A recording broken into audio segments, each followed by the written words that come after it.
Halo Sobat Ada Jejak Misteri.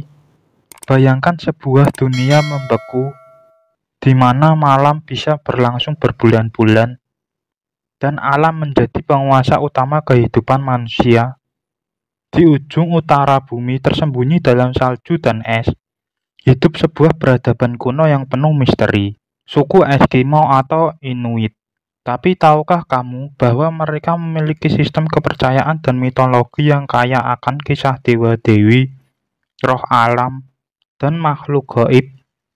Nah, di video kali ini kita akan membahas tentang mitologi dewa dan dewi Eskimo. Mulai dari dewi laut penguasa jiwa hingga roh jahat yang membawa penyakit. Langsung saja kita mulai pembahasannya.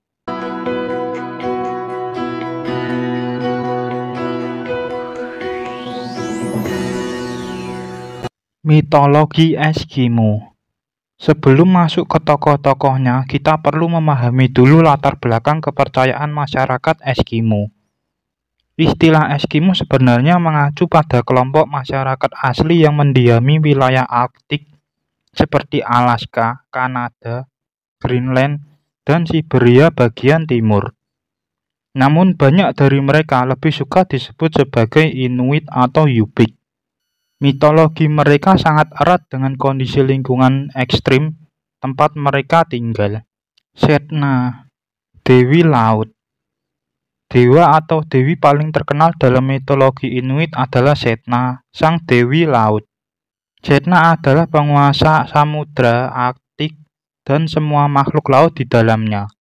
Ia sangat dihormati sekaligus ditakuti karena bisa menentukan nasib para pemburu laut.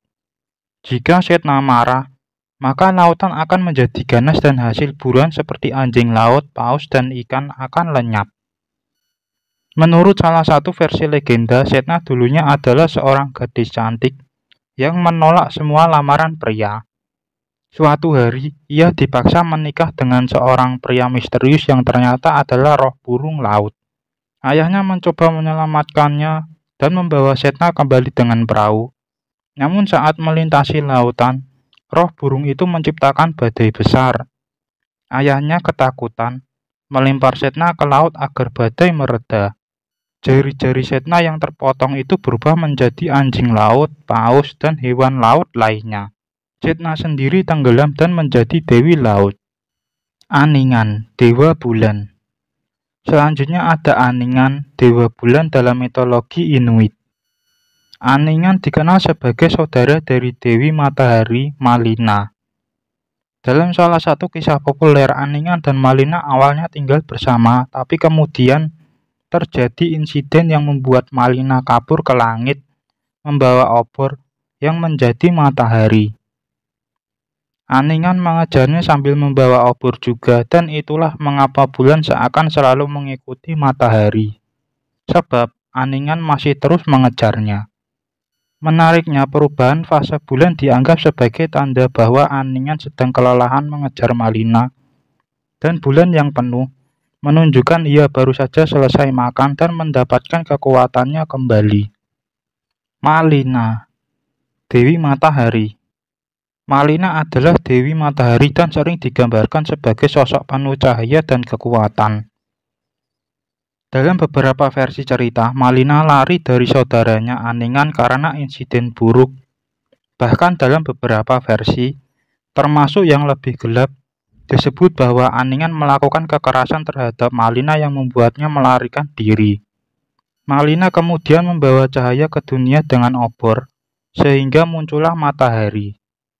Ia mewakili terang, kehangatan, dan musim panas, semua hal yang sangat penting dalam kehidupan masyarakat Inuit. Dewa-dewi lain dan roh-roh. Selain tokoh-tokoh besar seperti Sedna, Aningan, dan Malina, masih ada banyak dewa dan roh penting lain dalam mitologi Inuit. Pinga, dewi kesuburan dan perburuan. Pinga adalah penguasa jiwa manusia setelah kematian dan sering dikaitkan dengan musim dan kesuburan hewan buruan. Dukun sering berkomunikasi dengan Pinga untuk memastikan kelimpahan makanan dan keselamatan spiritual, dunia roh, dan kondisi setelah mati. Dalam kepercayaan Inuit, jiwa manusia tidak langsung hilang setelah mati.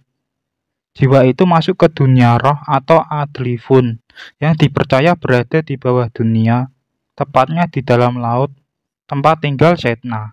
Dalam dunia roh ini, jiwa akan menunggu hingga siap untuk bereinkarnasi. Proses perpindahan jiwa sangat dipengaruhi oleh cara seseorang hidup dan mati. Jika seseorang hidup dengan baik dan mengikuti adat, ia akan mendapat tempat yang damai. Namun, jika hidupnya penuh kesalahan, jiwanya akan tersesat atau dihukum. Peran dukun atau angakuk. Dukun atau angakuk memiliki peran sangat penting dalam masyarakat Inuit. Mereka bukan hanya penyembuh, tapi juga mediator antara dunia manusia dan dunia roh. Seorang dukun bisa melakukan perjalanan spiritual untuk menenangkan Setna, berbicara dengan Binga, atau bahkan mengusir roh jahat yang menyebabkan penyakit. Salah satu ritual terkenal adalah ketika dukun menyelam secara spiritual ke kediaman Setna di dasar laut untuk menyisir rambutnya. Jika seorang pemburu gagal menangkap buruan atau desa mengalami kelaparan, dukun akan menyelidiki apakah ada pantangan yang dilanggar. Ia juga bisa memanggil roh pelindung atau mengusir entitas jahat yang merasuki seseorang. Kekuatan mitologi dalam kehidupan modern. Meski zaman telah berubah, kepercayaan terhadap mitologi Inuit tidak sepenuhnya hilang. Di beberapa komunitas Inuit modern, cerita tentang Setna dan Malina masih diajarkan kepada anak-anak sebagai bagian dari identitas budaya. Mitologi ini juga memberi pelajaran penting bahwa manusia harus hidup selaras dengan alam. Hewan tidak boleh dibunuh secara serakah, laut harus dihormati, dan segala sesuatu punya jiwa. Dalam dunia yang kini dipenuhi perubahan iklim, kisah-kisah ini menjadi semakin relevan, mengingatkan kita bahwa alam bisa memberi, tapi juga bisa mengambil jika kita tidak menghargainya. Kesimpulan dari pembahasan video ini, itulah penjelasan lengkap mengenai mitologi dewa-dewi Eskimo. Dunia spiritual yang dingin tapi penuh makna.